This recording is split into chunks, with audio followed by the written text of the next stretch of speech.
These are the people who have really made Boys Latin what it is. It's a special place. We're doing the same thing today that we did 25 years ago. It's all about the kids, the bottom line. Coach made me believe in myself. Great place to be and to have been. Coach grabbed me and said, the reason you're in is to make this shot.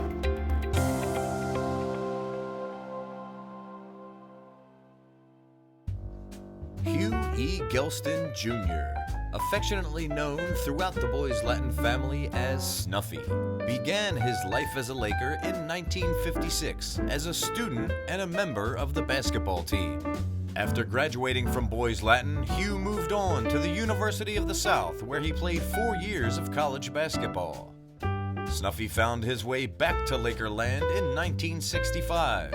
The school needed a 6th grade teacher and soccer coach, and Gelston was the right man for the job. 2 years later, he was coaching the JV basketball team, and in 1969, Gelston was hired by headmaster Jack Williams to be varsity basketball coach, a post he held until 1998, racking up over 470 wins and culminating with the dedication of the Gelston Athletic Center. The coach sat down with 6 of his former players to tell some tales and reminisce about days past. Tim Maring, a feisty forward and center from the class of 72. Todd Guntner, a guard and forward from the class of 72. Jeff Mason, a guard from the class of 81. Clay Opara, a shooting guard from the class of 83. Michael Thomas, point guard from the class of 87. And Kelby Gelston, point guard from the class of 90.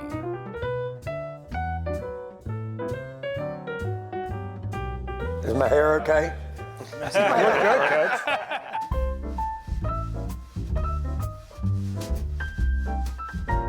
Poochie was our point guard. And Sparky was our top scorer, best player. And we had our big guy, he couldn't see out of one eye. He got hit in the eye with an arrow when he was a kid. So we called him Cyclops. Talk about a collection.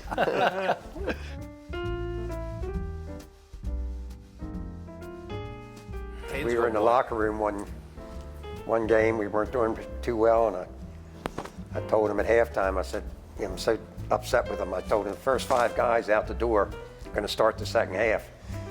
And Schneeman goes and runs in the door. I forgot that I'd locked it. He sort of bounced back. Sounds like a Jimmy Valentine story.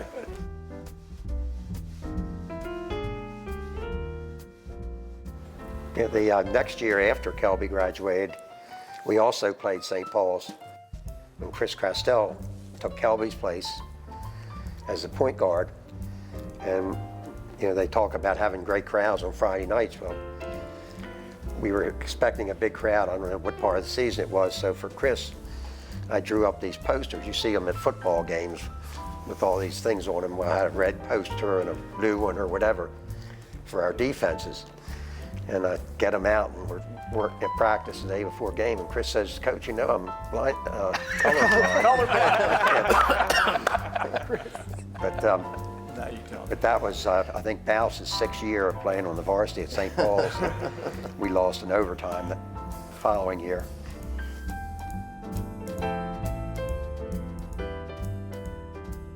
We had Keenan Hall was, Kelby said 6'5", Stan Ross was coming in off the bench usually. And we had a transfer guy named Jason Hughesman, who came from Perry Hall Christian, somewhere up there. And he came in with a mustache, and I said, well, that's got to go. But he was a good shooter, and very complimentary player. So it was a good team. But I saw Jason years after. I was with my wife at some kind of tribute to a friend of hers over on the east side, and he was there. And I asked him, I said, Jason, you still owe me $25 for that championship jacket.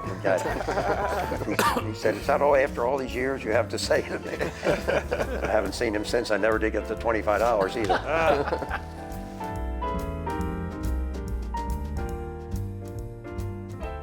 When Michael and Brian were there, we pressed a lot. I think when Kelby was playing, we used to have what we called the K press. Yeah. If Kelby, Keenan, or Kirby, or Kirk, West Kirk, who didn't score much, but if any of them scored a basket, we'd go into a press. And if they didn't, we went back. But when Michael and Brian were playing, we pressed, and we had a lot of times we'd get long nets, so they would hang up and get you time to set up your press. Oh, the ones that just kind of took Other forever to times come we down. We would change the nets for different opponents. took out a brand new Really? ball, Oh, yeah. so it'd be slippery, and the other team would have trouble handling it against the press. And Ron O'Leary gets this ball and takes it over on the cinder block and starts straightening it. Too slippery.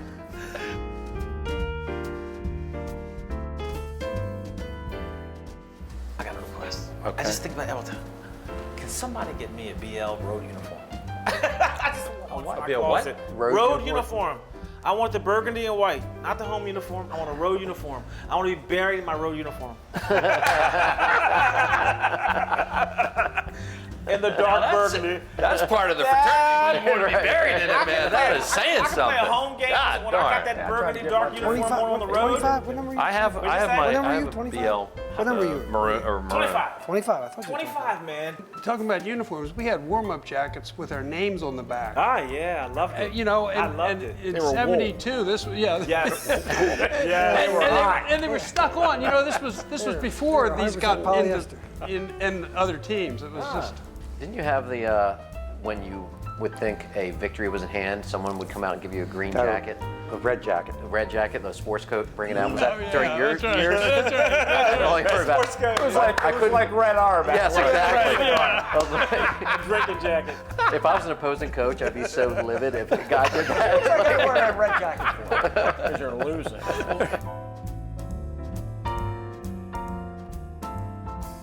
And what is your Those are coaching my record? What was your varsity coaching record? Want to know? Yep. Want to know? 1,000%. Yeah, he was in Las Vegas. that, He was in Las Vegas, And you took and I over. poured down curly coach. Danny? Popper. Danny Poplar. Wait, wait, he went to a conference and you had a varsity game? That was a game Sullivan made the winning basket. Well, great coach that I was, Pat Sullivan ends up with hitting a three-point shot to win the game. I felt so bad for Danny because it didn't make any sense, and I was like, I was lost. It wasn't the guy that should have had the ball at that end of the game. It worked.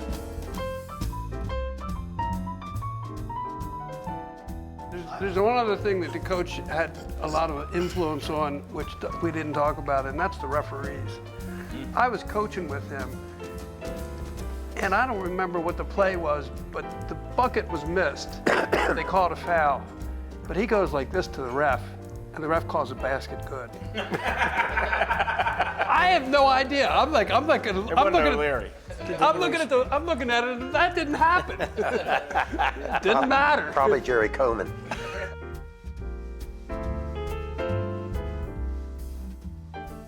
How tough was it being athletic director and varsity basketball coach? In essence, you were your own boss. That was nice. Didn't have to worry about getting fired as a basketball coach. May I get fired as the athletic director? Well, we found out once they changed the rules in wrestling, it was to their advantage to wrestle away from home because the other team had to put their wrestler on the mat first so they could adjust lineups. So we tried to schedule them away matches as much as we could. He always had the heat turned up for home games, too. And we turned it off in the visitors' locker room.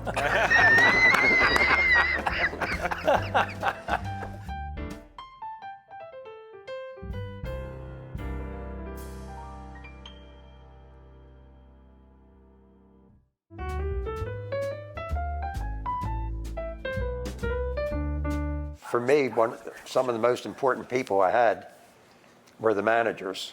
And Classic coach. we always, when we got on the bus, I always made sure the managers, there's Andy Gans or remember Barnett, Andy I guess Gans. Mac I even. remember Andy Gans, yeah. Remember John Hilbert? Yep. He was one. You know, that they were there. Gary Seidman. If we told them we had substitutes for the players, but I didn't have any substitutes for the scorekeeper, timekeeper, shot keeper. But we started off some games, shooting technical fouls because Andy and Jason and Lou Fritz and all these other guys were so good on the books. And Kelby played in a game down at Spalding where their scorekeeper wasn't there on time. And the referees, because they'd done our games and they knew, it must have been Jason. Jason.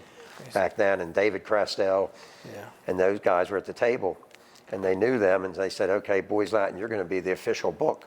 Right. And They switch it. so at halftime, there was some discrepancy, I guess, in the scorebook or whatever, and their coach got very irate and whatever. Anyhow, we had a big brawl down at Got down at police Spalding. escort out of there. Really? Yeah. Spalding? Yep, Friday night game. And, stands emptied. And Mrs. Schweitzer, whose son Rick went here, was their principal at the time, and she fired the coach and made the JV coach Lee Dove But became the coach's new head famous coach. line was the MVP of the team is the manager, and especially at basketball, there's so many things going on. Now you have the shot clock, then you have the clock, you got the the filmer. Is there a shot clock now in high school? Yeah, we've Oh had yeah. So you have so there's you basically have to have four inning games if you can. But didn't Andy come out in a tuxedo? Andy used to clean off the backboards before big games, and he announced not all the games, maybe the tournament or whatever. He'd wear a tuxedo and come out and announce the games. But if you think about that phrase, the MVP is the manager, there's merit to that. Not because making that boy feel he's part of, he's as good as Jeff Mason or Clay Appere or whatever it might be. And that was the team. Because, with a bad manager, you fall apart, and he wouldn't be able to do his job, nor would we. And we didn't have. But that's the whole idea of why it was so important. Mr. Thomas filmed some games, but ordinarily we didn't have any films. And Jason Morton, Kelby knows well, he lived down the road from us, and he kept a play-by-play. He was about the only manager I had that could do that. Every play of the game he kept so we could go back and check things. Who was the toughest coach to coach against? Who did you always have the toughest time against? We only played him a couple times in games, but we used to scrimmage him, was Loyola, because Jerry Savage, talk about fundamentals. I mean, he, unlike, and I got along with Amatucci at Calvert Hall very well. He used to come to my camps. And, but Jerry, as far as I know, never went out and recruited kids. He took the kids that came to Loyola and, had great teams. And a lot of his players went on to play at big colleges. But he and I became good friends. I said we used to go to clinics together and go over to Hopkins to games. But, talking about fundamentals, he was, and you knew, they were going to take that shuffle cut, but you still couldn't stop it. I mean, he was just a phenomenal coach. And a guy who became a friend of mine, Danny Popra, over at Curley, he was much the same way. He had actually played for Jerry when Jerry was a JV coach at St. Joe. And Danny never had great talent. But I remember going over there to see him play against it was the guy that played for Gibbons and went to San Francisco. Quentin Daly. Quentin Daly. Yeah. And I think they beat, he had a guy maybe Fornoff or somebody like that playing him. And, they beat him. And Danny just did from Jerry's influence, did a great job fundamentals as well.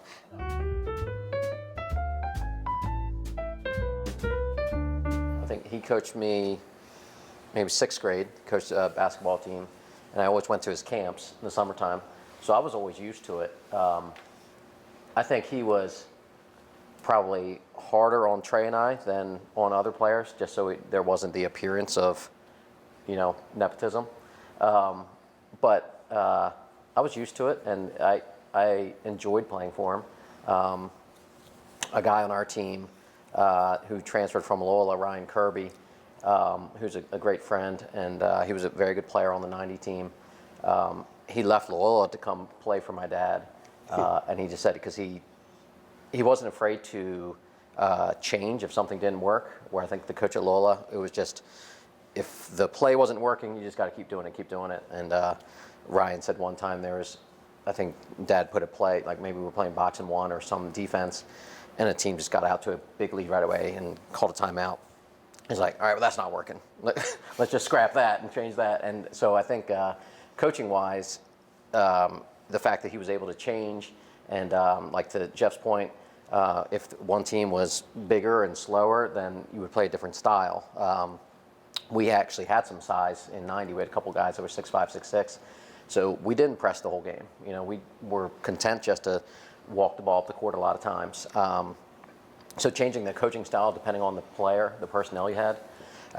So it wasn't that hard to play for him because I think all the players respected him, and we had good teams, so that made it kind of easy to play for him. Why do you think so many coaches' sons are point guards? Well, I didn't have much choice at 5'7". So, Of course. but I think it's, you know, the fundamentals. You know, so I was doing ball handling drills when I was 5 years old, and so all the fundamentals were very taught very well. The point guard is kind of like the quarterback, so you're learning the offense from every position, setting the pace of the game. I think so. I think it just comes from being coached so long in your life that you're really kind of a coach on the floor. What's it like coaching your son, and do you feel the added pressure that people are saying that you get special treatment because they're your son and all that kind of stuff? No, I threw Trey out of the gym one day. So and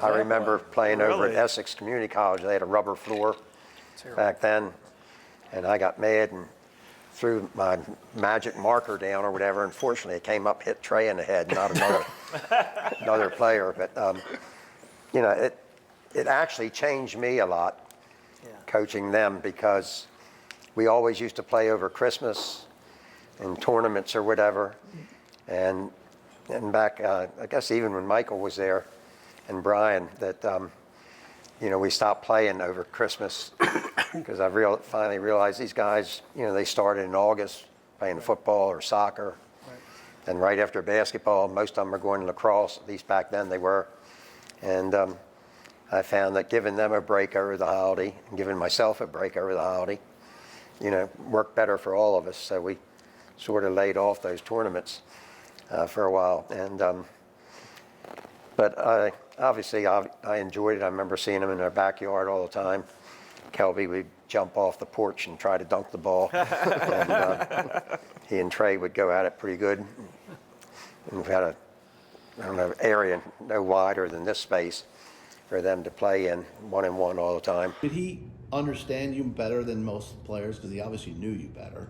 I don't know. We had some good point guards, you know, going all the way back to Matro and Dwight Mules and Vocal, Michael. You know, we've always, when we had good teams, we had good point guards. So that was sort of a key to it. But I remember getting in trouble with some parents one year because the Sun papers, when they used to cover high school sports, used to have a preseason thing, and they asked the different coaches about their teams, and I wrote in there, or said in there, that we had a couple of basketball players and a lot of lacrosse players keeping warm in the winter. And some of the parents took exception to that. But that's really mostly what we did. We had basketball players like Clay and Todd, and then we had good athletes who we, you know, had to count on to fill out the lineup. Nowadays, I don't know if you have less kids playing 3 sports. And Michael can attest to this more. And Michael played 3 sports and was on, I think, 5 straight championship teams. You don't see that anymore. Kelly, if you talk about that 90 team, didn't you play St. Paul's 5 or 6 times? We played them 5 times. Why was that? It was so Zeke Marshall, who was a phenomenal player. He's the player of the year in Baltimore that year. We played him twice for the season. Once in the Boys Latin Lake Invitation Tournament. Once they had, then they had the private school tournament. And then we played them in the championship. And it was a 1-game championship for St. Yeah, 1-game championship at the, I guess it was the Civic Center back then. Center, they beat us 3 times. We only won twice, but we won the last one. Do you recall your father ever getting maybe a little extra mad at you because your last name was Gelston? No, not at me. I will, so there's a story I was going to say, because everyone's saying how calm he was. That would contradict that. We had a tournament. It might have been the last time we had a Christmas tournament. I think it was at Bolus, day after Christmas, and it was a bad defeat. I mean, everyone was just sort of Christmas hangover, and came in the locker room, and he had the bag of balls, and he kicked them, and they all flew out everywhere, flung the door open, which wouldn't have been as big of a deal except because it was a tournament. There was another team coming on to play the next game, so their coaches like shielding themselves from all the balls coming in, and their players kind of walked out sheepishly like, oh gosh, what's going to happen to this team? So I think that was the last time we had a Christmas tournament that you scheduled. Yeah, they had a guy like 6'1" or whatever playing in the post that we could not stop. In 1998, Coach stepped down, but the Gelston legacy continued as Trey Gelston, Snuffy's oldest son and BL class of '88, became the new varsity coach in Lakerland. I think Pete pretty much did his thing. I mean, he knew, did a lot of the same things that we did, but I'm sure he had his own things as well. Yeah, Jamie Dow was on that team. It was actually the guy, Daly, who should have been at McDonough, who made the winning, or should have been at Gilman, right? And he played for McDonough, made the winning shot in a close game down there. Kelby, did you ever think about coaching? He does coach. Well, I coached my twin girls, 6th grade basketball. And doesn't count. Funny, to the point of fundamentals, we start every practice with ball handling, coordination drills and figure eight and all that, every single practice. So now I've coached these girls probably for about 4 years now, basically the same group. So they start practice kind of on their own. They knew they're doing ball handling. Then we do stations, and then we get into the other things. Well, the first game I went to see, they played really well. I beat this bigger team. Liza had 6 or 8 points. And then I went to see him play last week. And at halftime, the score was 1-0. I had to slow the game down. We were playing against a better team. Playing 4 quarters? Really? Just halves. Of course, he had taken his girls skiing the week before, so they missed practice in a game. It was a great experience playing with my dad. I mean, we had good teams, so it helped. My friends on the team respected him, knew he was a good coach. And I think it was nice that they respected him, so I didn't have to feel that it was strange for me to play for my dad. Like I said before, it was kind of always, it was the only thing that I knew. It was different to play lacrosse for Shriver or somebody because it wasn't my dad. So that, if anything, that was kind of the odd thing for me, was playing for someone other than my dad.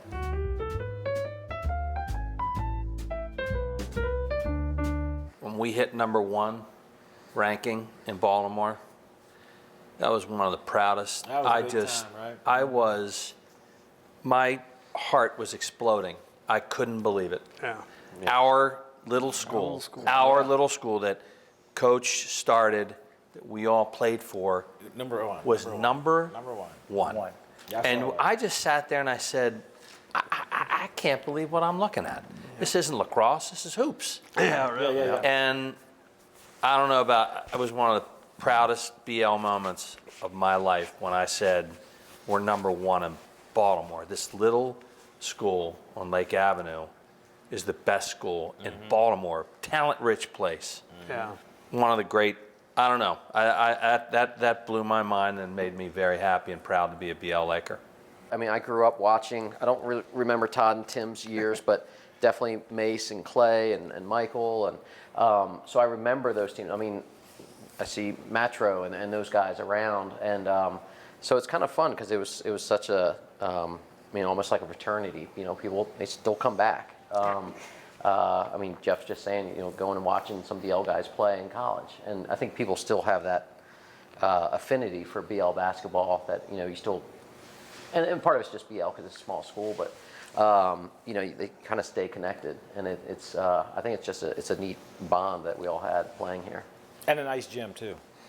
Yeah. Ask Michael, because his father used to film some of the games.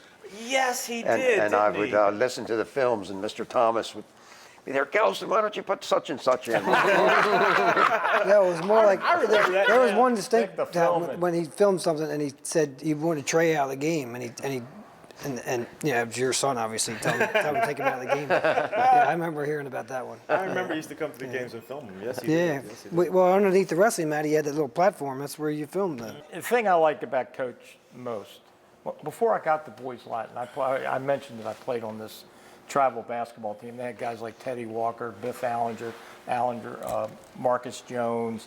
We had an incredible. These guys all played at Towson Catholic, and I was a starter, but I was the fifth guy. And when I got to boys Latin,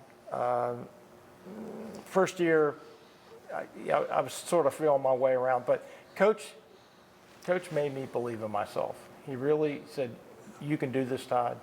And I don't think I would have done what I did in boys Latin if it hadn't been for Coach. He got a lot out of me. He really did, and he encouraged me. He was like a father to me, because back then, sons and fathers didn't really get along too well. But I got along great with Coach, and it's just a blessing. I'll never forget it. It's the greatest time of my life was playing basketball for Coach Gelston. Make mention about the fundamentals. I think with Coach, we all love practice with Coach more than the games, I think. And we love the games, of course, but the practice was more intimate with Coach. And now these kids, as Coach mentioned, the AU boys to come up and they play so many games. They want to play 30, 40 games in the upper school. And the treasure is having them in the gym on the non-game days, right? And I think our new coach, Adam Spinell, understands that. And we're going to be in good shape with him once he gets it. Except that Tammy Wynette was a little tough. Oh, why? I remember her. Yeah. I think the thing that my summary is that he had tremendous faith in the team. And he instilled the faith in the team so that you believed as much as he believed, and he believed in you. So he believed in the whole team together, and he believed in you individually. And you felt it, and you didn't want to disappoint him. So, seriously, I mean, Clay was obviously a top 5 scorer playing behind me. But Coach Gelston believed in me. I was a senior and a leader, and he thought I earned it. And so I had to work really hard on defense every day against Clay in practice. But, his belief in all of us individually, no matter where you were on that team, he had faith in us, which then created faith in each other, which created a great team. This coach has had more impact on me in my business world than any other person because he made us special. He would hang up our socks before the game. He would, no problem going up and cleaning the floor. It was his floor and he was going to keep it clean. Mm-hmm. And just to have that kind of attitude showed me how you got to treat people. And that's what I learned from the coach is how to treat people. You stop and think about it. When I got here, I was mentioning I think we won maybe 1 or 2 games 2 years prior. And Otis Reed was our coach my freshman year, and Otis was a great guy. He actually recruited me to come to Boys Latin. But I'll be honest with you, I had one foot out the door until Coach came up to me and said, "If you're thinking about leaving, stay, because we're going to have a great program." And so he took it in 1 year. I think Otis, we were 8-8. We played 16 games. What do they play now? 40 games now? We played 16 games. Coach took it to another level. He got more games on the schedule. I think we wound up winning 18 games our sophomore year. But that's, stop and think, where he came, he took the program to a whole nother level. I think when I think of basketball, I think of Coach Gelston.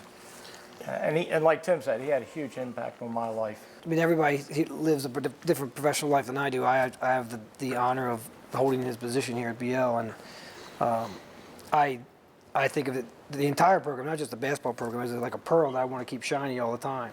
And I literally get up, and when I come to work, again, I'm working in the Gelston Athletic Center, so it's not hard for me to think about this process, but I'm devoted to him. I'm devoted to those ideals that we've all talked about tonight. Your hard work and multi-sport athletes and all those things we've talked about. And it's very special because to me it's visceral because I feel it every day, especially in the wintertime when he's here and still yelling at me, right?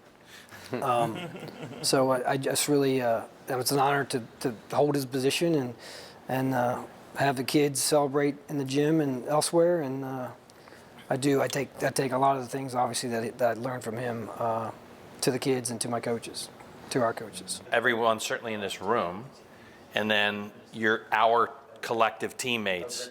Michael's era, your guys' era, Kelby's era. I call him Ernie in my era.